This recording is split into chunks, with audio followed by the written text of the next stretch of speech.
friends and dear investors. Here's wishing all of you a very, very happy new year. I hope you had a great ending to 2020. It's been obviously a very, very interesting year. It started very differently, it has ended quite differently, and I think we can look forward to a very promising 2021, both from the health perspective, because we now are very close to getting vaccinated. I'm sure over the next couple of months, each one of us will have an opportunity of getting the option of getting the 2 or the 3 vaccines which will be available in India.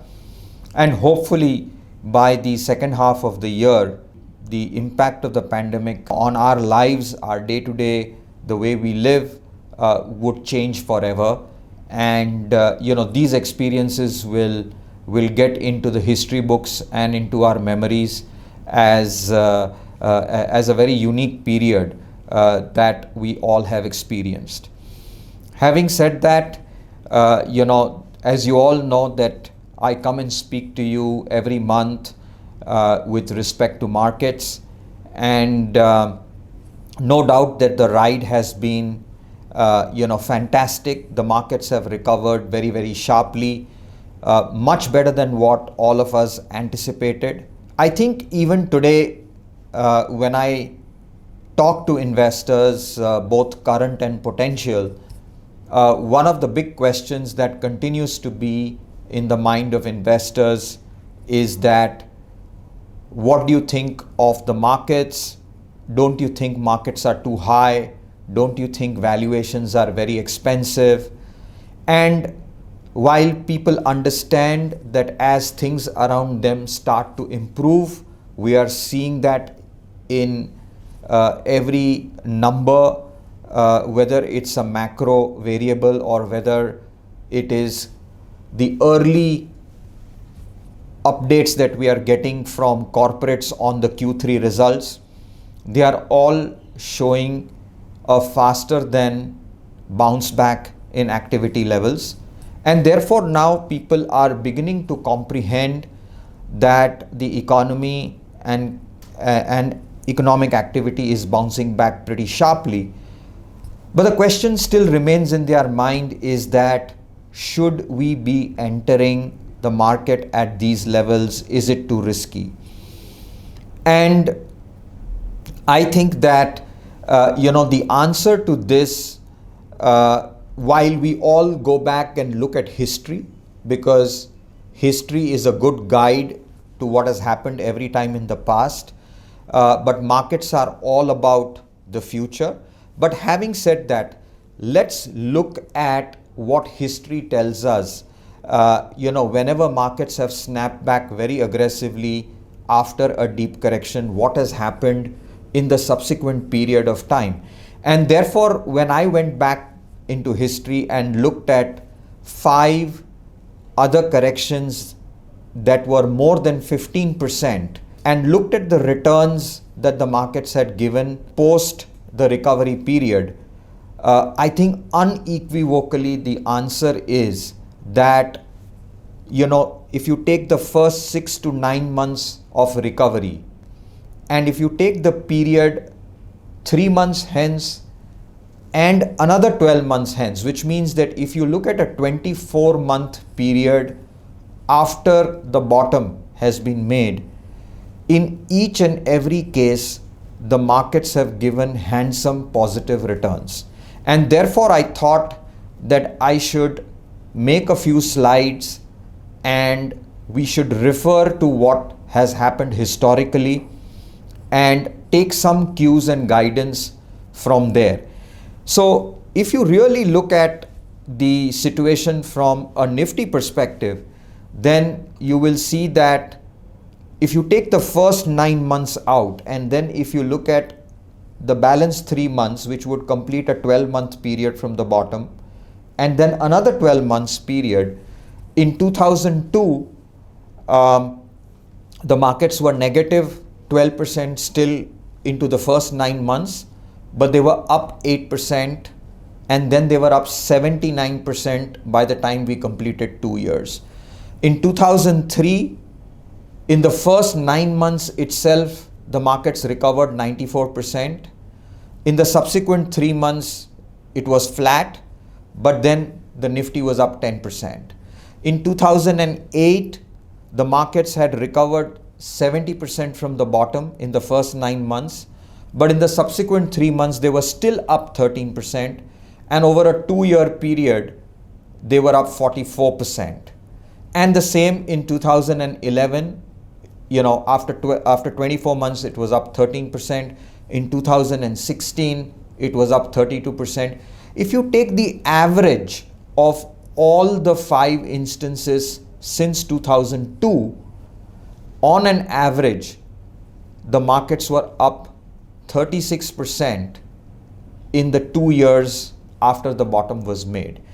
So I think if you look at history, markets genuinely not only recover in the short run, but the returns over a slightly longer period of time after the recovery period also is quite positive.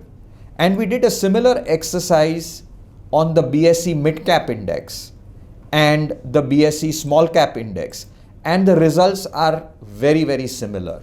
In fact, the returns on the Mid Cap and the Small Cap Index are even better. On an average, the Nifty is up 36% 2 years into the correction. The Mid Cap Index on an average over the last 5 occasions have been 51%, and the BSE Small Cap Index on an average has been up 83% 2 years after the correction. So what it tells you is that not only the narrow markets, but even the broader markets tend to do phenomenally well after a deep correction or whenever markets have corrected in excess of 15%.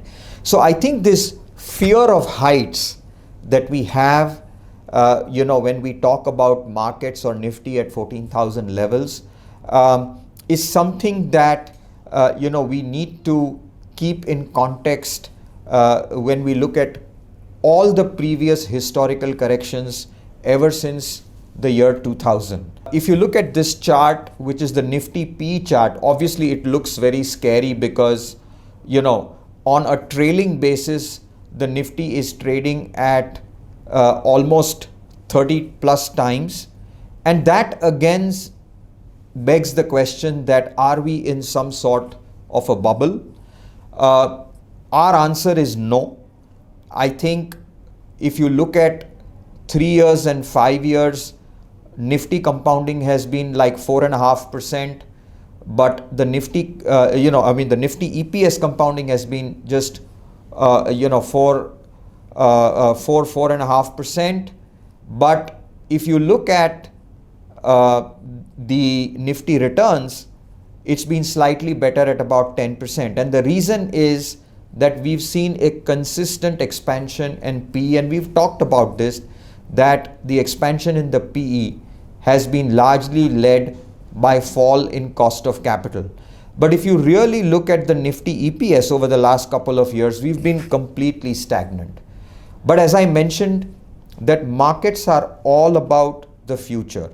So if we've already earned the fruits of a higher PE because of lower cost of capital, what is going to drive returns going forward from here? And to that, my answer is going to be largely being driven, while I expect interest rates and liquidity to continue to be benign, which will keep the cost of capital low.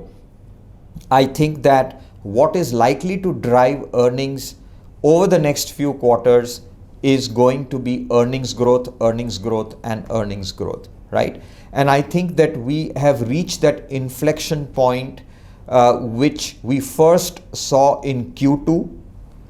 And as I mentioned, that this is not likely to stop at Q2. Most people believe that it is because of aggressive cost cutting. And we are now even beginning to see increase in commodity prices and raw material prices, which could put some pressure on margins going forward. but I also believe that we will continue to see some pricing power which will come back for corporates, and some of the savings will continue to remain, and therefore I will not be surprised if aggregate earnings continue to surprise on the upside, not only for the third quarter, the fourth quarter, but also going into FY22 and FY23. And that, to my mind, is going to be a basis for a significant recovery in earnings growth after many, many years of flat growth.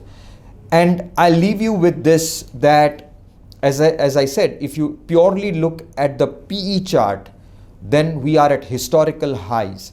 But if you adjust the PE for cost of capital, right?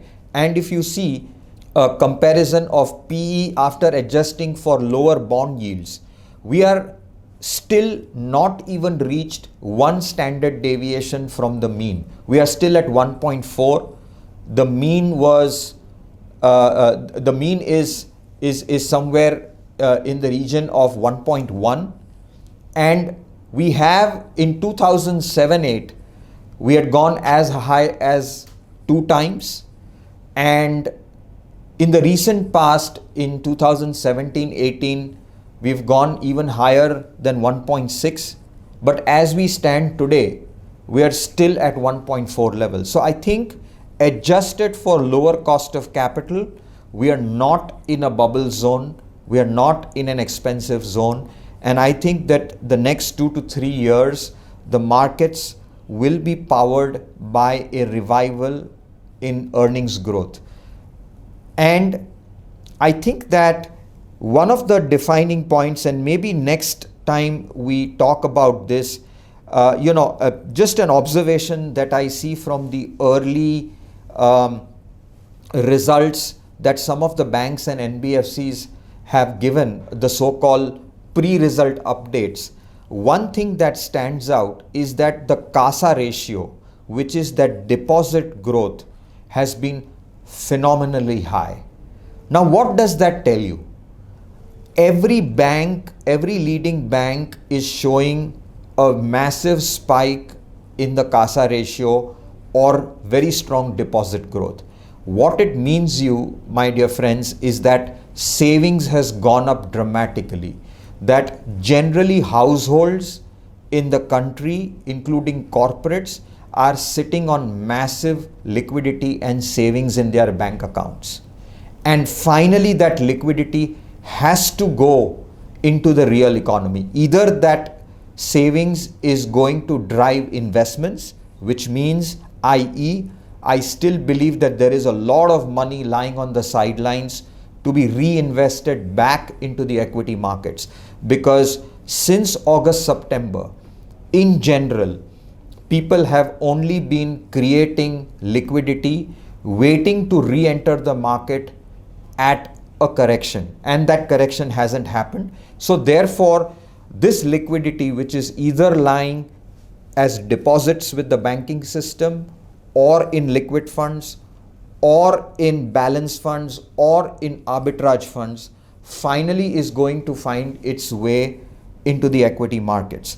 And also keep in mind that if the dollar continues to remain weak like it is anticipated to be, then you may continue to see strong inflows from foreign institutional investors in this market.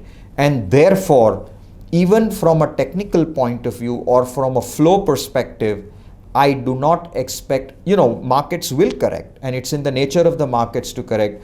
But my sense is that these corrections will be very sharp, will be short-lived, and every correction will be bought in aggressively, because there is a wall of money which is sitting out there in fixed deposits in the banking system, just lying as savings.